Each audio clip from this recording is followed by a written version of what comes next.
Have you ever been somewhere where you see like a bunch of women just giggling around and they're like talking like they're like straight high school students?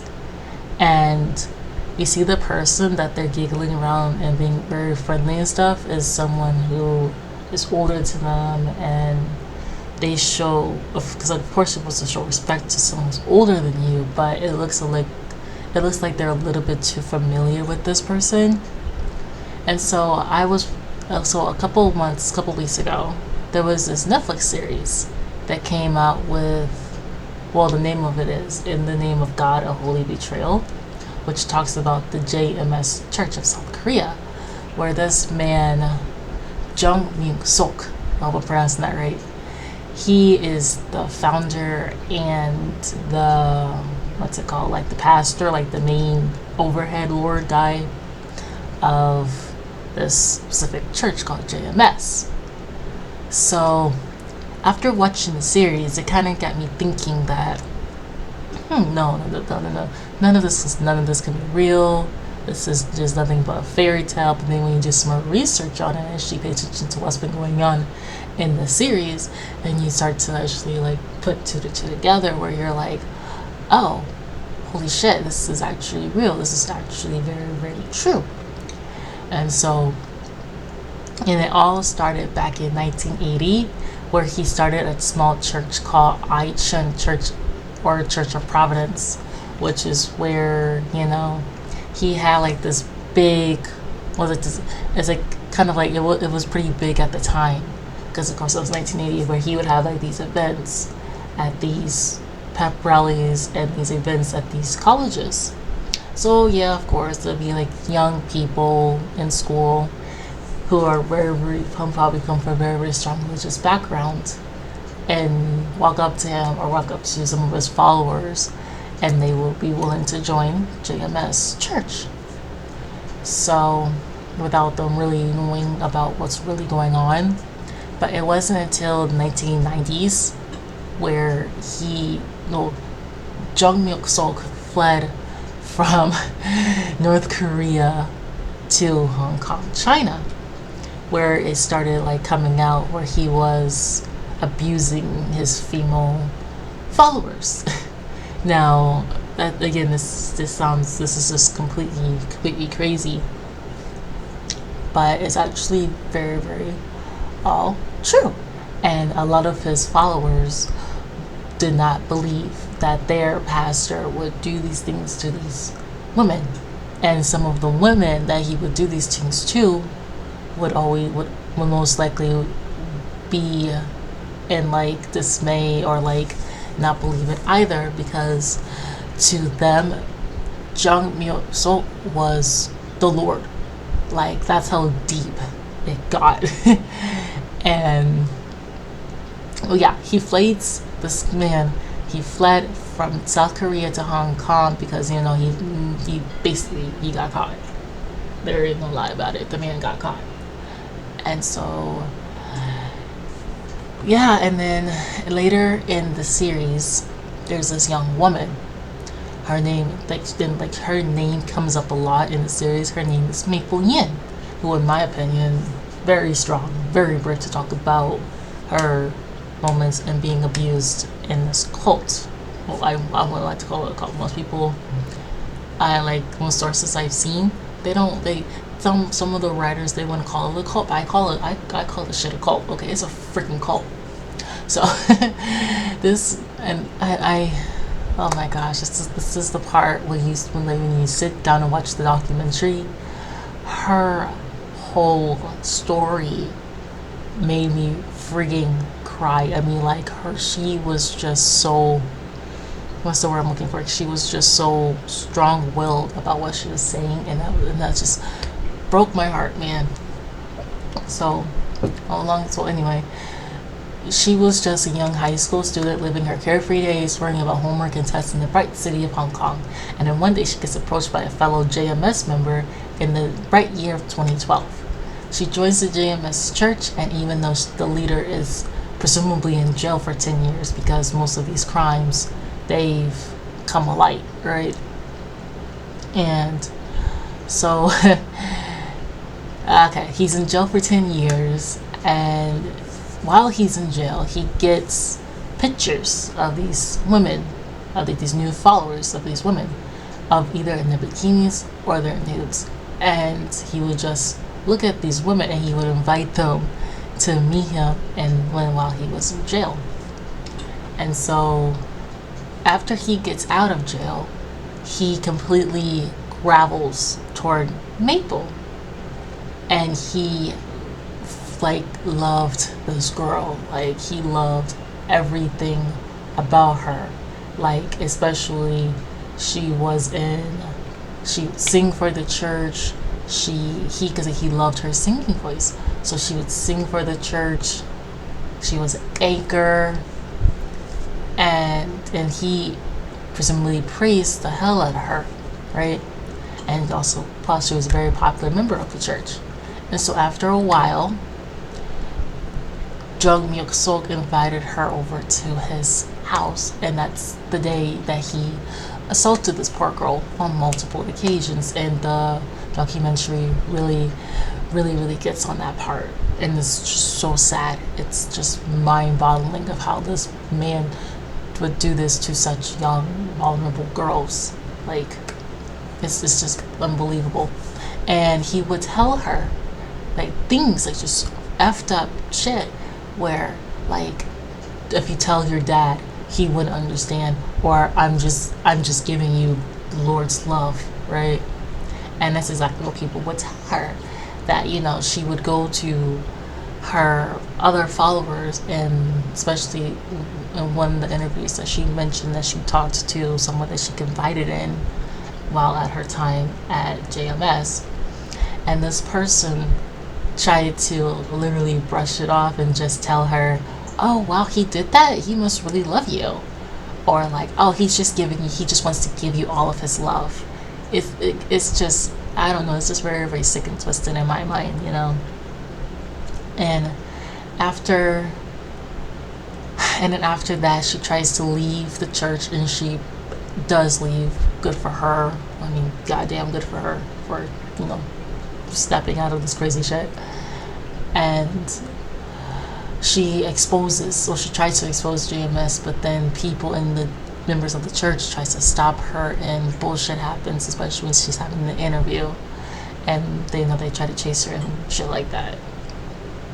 And so in 2022, which was like literally last freaking year, because this whole JMS thing is still involving till this freaking day, that it's been like over 30 years now, this shit's still going on. And so Jung Myuk Sok was put under arrest once again for what happened to Maple and so many other fellow members of this church. And you know what? Maple Yin is freaking brave to stand up for herself in this type of way, because a lot of women out there will just keep their mouth shut and just let the abuser abuse the hell out of them. And because of her, there is now so many women out there who have been abused by this man, now stepping up and telling everyone what JMS is really about, and so much more, right? And now the Netflix series kind of like goes in deeper, more about what actually was going on with this church more in depth, because you other than Maple, you meet other people coming forward and saying how they feel about what they how they felt, and more, right? But then that kind of got me thinking. About like, what about the other women who didn't want to stand up for themselves, or didn't want to stand up for, or just didn't want to see this man get put in freaking jail. Like if someone abused you like in this way, especially just sexualizing, abusing you, why would you not want to see this man rot in prison? And so what I heard in the documentary, where when the convictions came to be about, there was a woman that jumped, or she committed suicide, and then there was a few other women that felt that JMS would just target them. Like, it's just so bizarre where, like, you go to a church and, like, you feel so scared and you feel that you don't have a say or a word in what the hell is really happening to your body or, like, to your mental health. So it's so, I don't know, it's just so effing cruel.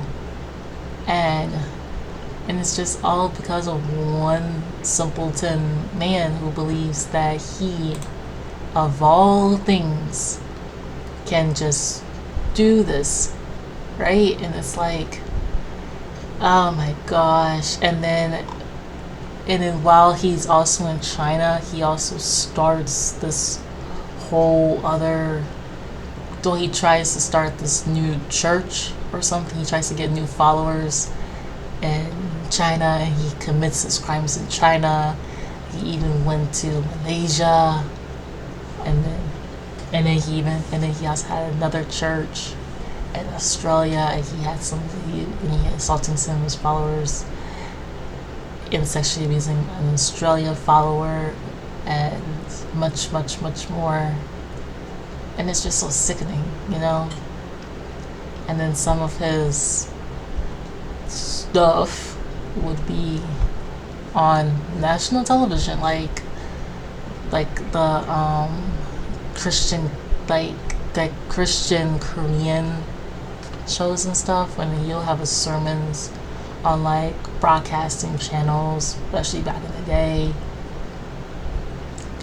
And yeah, it's just watch watch sorry guys, watch the Netflix series. Like, I cannot stress that enough. Like, this is insane, and it's so scary that there are people out here who actually believe that this man was wrongly accused of what he has done. Because, like, he was released in 2018, right? And it was in that time where people, like his followers, believed that he was wrongly accused. And some of the members also believed that they were his spiritual brides for him. And it was like they believed that they were having relationships with their Messiah, you know. And then there was one part in the series where one of the officers or detectives or someone, his father was beaten up by one of the JMS followers and almost killed. And that got really, really, and the series got really, really, really, really, really dark really fast. I mean, like this, you cannot make this shit up. You just cannot make this shit up. And like this girl, Maple, when she was about to go into for the interviews and stuff, she was stalked. JMS members, they tried to literally go after her for her just speaking up against this man, and these followers just did not like it, even though these people knew what was going on, even though these people knew what was happening to them. They just kept quiet and just let it happen to these women. And like, some of these women are children, like college kids, or even like some, like, I don't know if I remember this correctly. There was one woman where she said she was only in high school, and that's when she joined the church too. And he didn't start assaulting her years later, but like, and then there was another case where it was these sisters. They joined the church, and one of the sisters witnessed Jung Myeon Suk assaulting her sister, and she went over to comply with someone to, you know, get help for her sister, and literally no one wanted to help her until this man was done with her sister. And it's just, if you are not, if you are like a soft person, this series will break you. If you get mad easily, this show will make you, you know, angry as hell. And then this man, even after all these years, this man still continues to say that he's innocent and such. And yeah, but yeah, I check out the Netflix series. It's a damn good series. I mean, damn good series. And he is not the only one. Like, there are other the second part of the series is, there's this woman, and she is also a cult leader, a religious leader, quote unquote. But she was killed or murdered in an attic with all of her other followers, where most of them were hanged except for her and a few of the people that were just laying dead on the floor. But yeah, that's the second part of the show. And if you guys want me to make a podcast or, you know, hear me rant on about that part, I most certainly will do so. Just hit the like and subscription button for this one. But yeah. Oh, and then there was another statement that was made by one of his followers where they gave false testimonies about what happened to them, and